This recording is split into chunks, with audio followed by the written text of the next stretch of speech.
Listo. A ver, entonces, el día de ayer dijimos que íbamos a empezar con como que la parte algebraica de esto. Y vimos, de hecho, varios ejemplos de sistemas dinámicos. Recuerden que lo que dijimos ayer es que un sistema dinámico básicamente era una función de un conjunto a un conjunto, y lo que estábamos interesados era estudiar las iteradas o las órbitas, que es el comportamiento de la función en cada punto. Vimos ejemplos, por ejemplo, cuando me tomaba x en conjuntos, ¿no? Cuando x era un conjunto, pero vimos que me lo podía tomar como en espacios métricos, o me lo podía tomar como en espacios topológicos, y pues en más general en variedades diferenciables, les había dicho variedades complejas, variedades algebraicas, ¿de acuerdo? Y puedo irme más lejos, lo puedo tomar en esquemas, o de hecho en cualquier categoría. De hecho, lo podría tomarlo en cualquier categoría.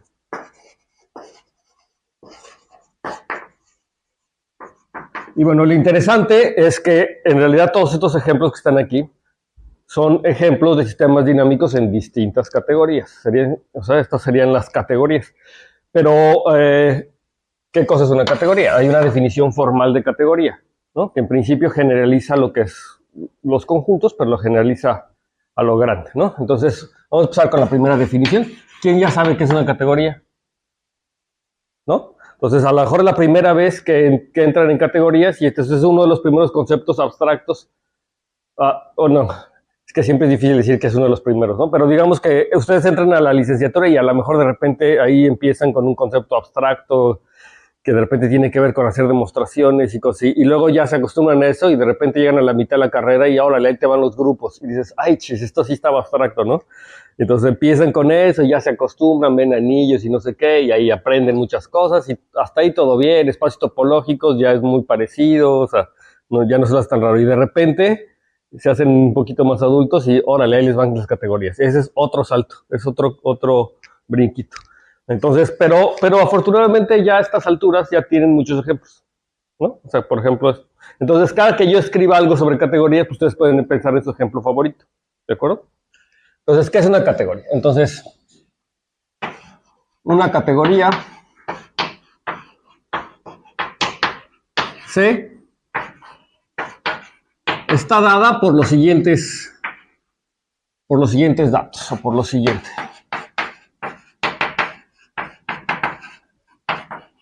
Entonces, primero yo tengo que tener una clase de objetos, y esa clase de objetos normalmente se pone así como objetos de la categoría C. Y entonces esta clase de objetos pues va a ser mis conjuntos o mis espacios topológicos y eso. Pero una de las grandes aportaciones de las categorías no es nada más los objetos, sino, y esto es grande de los aportes de Grothendieck también en el estudio de geometría y de las categorías, es que lo importante, como lo vimos ayer un poco con los sistemas dinámicos, no es el objeto en sí, sino las funciones entre los objetos, es decir, cómo yo comparo los objetos. ¿Recuerdan? ¿No? Que yo me tomaba la variedad algebraica y los llevé a decirle que en realidad la variedad algebraica era como una función, lo que decía es un funtor, ¿no? Y entonces ponemos el acento en que es una función, en lo importante. Entonces, realmente lo importante en todas las matemáticas es cómo yo comparo los objetos. Ya está, de hecho, me atrevería a decir que en todas las ciencias. Si yo estoy estudiando cosas físicas, el sol, o no sé, lo que ustedes quieran, una fuerza, lo importante no es tanto la fuerza, sino cómo actúa en los objetos, cómo lo comparo esa fuerza con otras fuerzas, ¿no? Si ustedes tienen un calcetín, ¿qué es lo que hace que ustedes reconozcan que es un calcetín?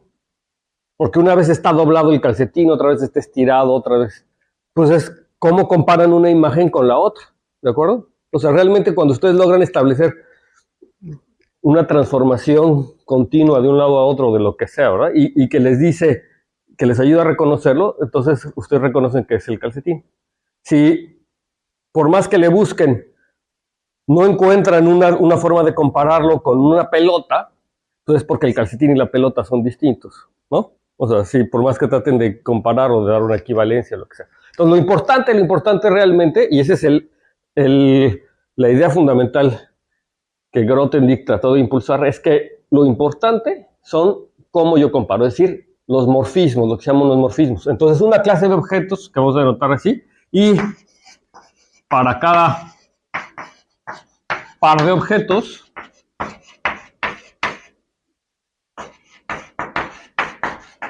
X y Y en C, entonces muchas veces así decimos, ¿va? X, Y en C, y a veces utilizamos también la notación conjuntista por decir, por ejemplo, contenido en C, aunque en realidad lo que estamos queriendo decir es que son objetos. Ni siquiera los objetos, si se fijan, le puse clase, eso quiere que ni siquiera tiene que ser un conjunto, simplemente lo que eso quiere decir una clase de objetos, ahí está, ¿no? Entonces, y no estoy tomando dos elementos y les llamo elementos también, aunque estrictamente eso también está restringido a la teoría de conjuntos, pero en el lenguaje así muy informal, pues me estoy tomando dos cosas que están ahí, dos objetos. Y se pone ahí, a veces utiliza uno esto como abreviación y no tanto en el formalismo de la teoría de conjuntos, ¿de acuerdo? Pero es esa la. Entonces, para cada par de objetos, le voy a poner también así, una clase de morfismos. Y esto le pongo de morfismos aquí, porque en realidad es una clase de objetos también, que vamos a denotar como morfismos en la categoría de X a Y. Que muchas veces la gente le dice, pues flechas, ¿no? Flechas o cualquier cosa. ¿No? Podría ser cualquier cosa, como quiere ser. Lo importante es que para cada par de objetos, yo tengo otra clase de otras cosas que se llaman morfismos. Usualmente,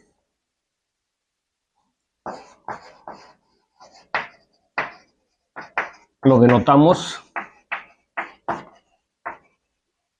como X, Y. Es importante el orden, entonces sí es importante quién pongo yo primero y quién pongo después. Entonces son estas cosas, usualmente los denotamos así, es decir, esta cosa si le pongo un nombre, entonces lo que estaría diciendo es que sí es un morfismo entre X y Y, ¿sí? O sea, eso es una cosa. Entonces hay muchos, o puede haber muchos, ¿no? De particular interés es cuando esto es un conjunto, realmente, ¿no? O sea, cuando los morfismos son un conjunto. ¿Sí? Y de particular interés también podría ser cuando los objetos, de hecho, son conjuntos, como en todos los ejemplos que le estoy dando. Aquí le estoy diciendo una variedad topológica o un espacio topológico, pero el espacio topológico es un conjunto, ¿no? Tiene un conjunto subyacente, así, con más estructura, pero es un conjunto. ¿De acuerdo? Entonces, evidentemente no basta con esta información. Tengo que decir, pues, cómo se comportan. Sería demasiado abstracto de decir qué es lo que está pasando. Entonces, tales que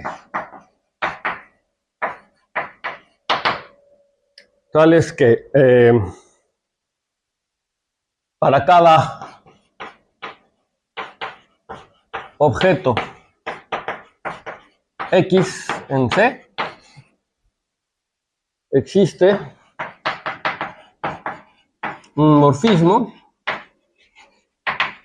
que vamos a anotar por 1 con un subíndice de X contenidos en los morfismos en la categoría de X a X. ¿No? Ahorita voy a decir una propiedad de qué cosa es. Entonces, en particular los morfismos, si es un conjunto es no vacío, ¿verdad? O sea, siempre hay al menos un cuatito ahí.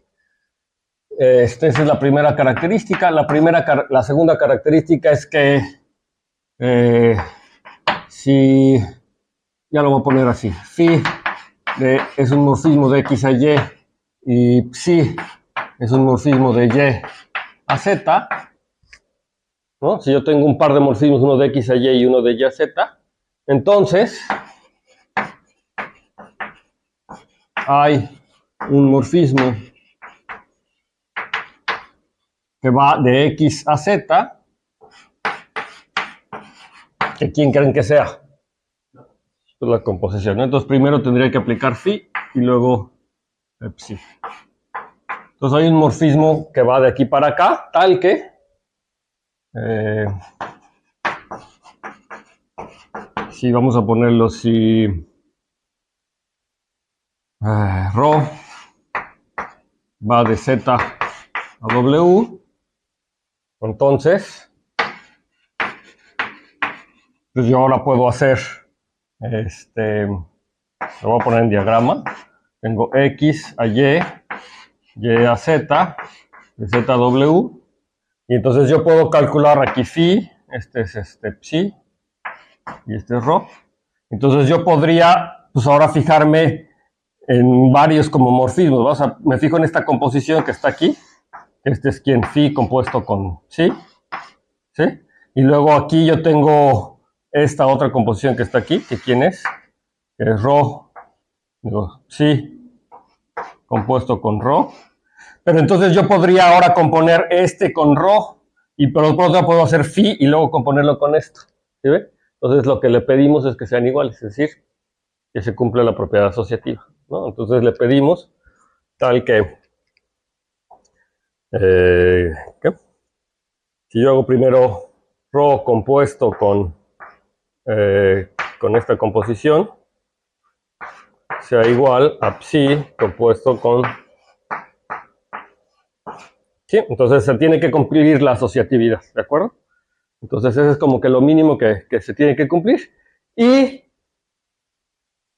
ahora sí, y no sé si ponerlo como 3, pues que la identidad, pues en particular se puede componer, ¿verdad? Entonces que si yo me tomo la identidad en X, la identidad de X que va, aquí lo voy a poner, yo tengo de X a X, y luego me tomo phi a Y, y esta es la identidad de X, pues entonces eso quién tiene que ser, ¿no? Entonces si yo hago la identidad con de X compuesto con phi, ¿esto quién tiene que ser? Pues el phi, ¿no? Me tiene que dar este mismo morfismo de aquí para acá, no le pasa nada, me deja el mismo, ¿sí? Ahí no sería rho compuesto con psi. Aquí primero aplico la identidad y luego aplico phi. Arriba. En la igualdad. ¿Aquí? Ajá, sería rho compuesto con psi compuesto con phi, ¿no? Primero, sí, ¿verdad? Lo puse mal. Primero agrego phi compuesto con psi y luego le aplico rho. Y aquí también, ¿no? Entonces, sí, lo puse mal. Entonces sería primero aplico phi compuesto, no, primero aplico phi compuesto con y luego aplico rho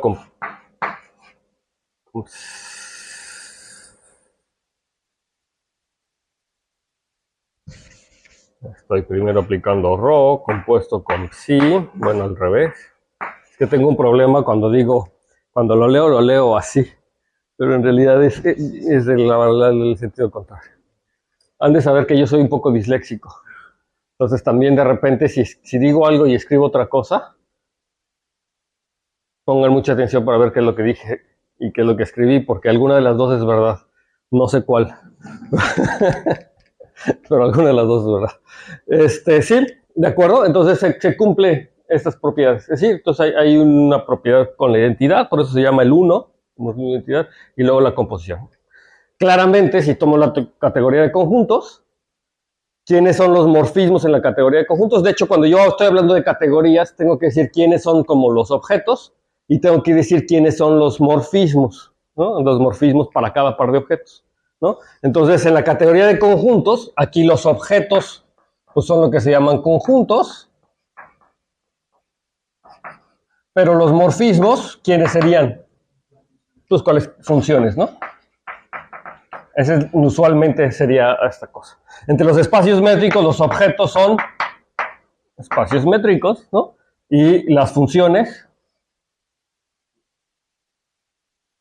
pues aquí hay como de varias opciones, ¿no? Yo podría tomarme funciones que preserven distancias o que preserven una desigualdad, ¿verdad? Por ejemplo, ¿sí? O sea, ahí hay como varias opciones, depende qué tipo. Si yo me tomo isometrías, creo que vieron, ¿verdad? Ahora con Adolfo, ¿no? Empezaron a ver isometrías, por ejemplo. Isometrías son funciones que te preservan la distancia, ¿no? Por ejemplo. Entonces sería... En espacios topológicos queda claro quiénes son los objetos, ¿no? A partir del nombre de la categoría tiene que ver cómo le llamamos a los objetos. Entonces ya, nada más lo único que tenemos que decir quiénes son los morfismos. Espacios topológicos, las funciones continuas, ¿no? Variedades diferenciables,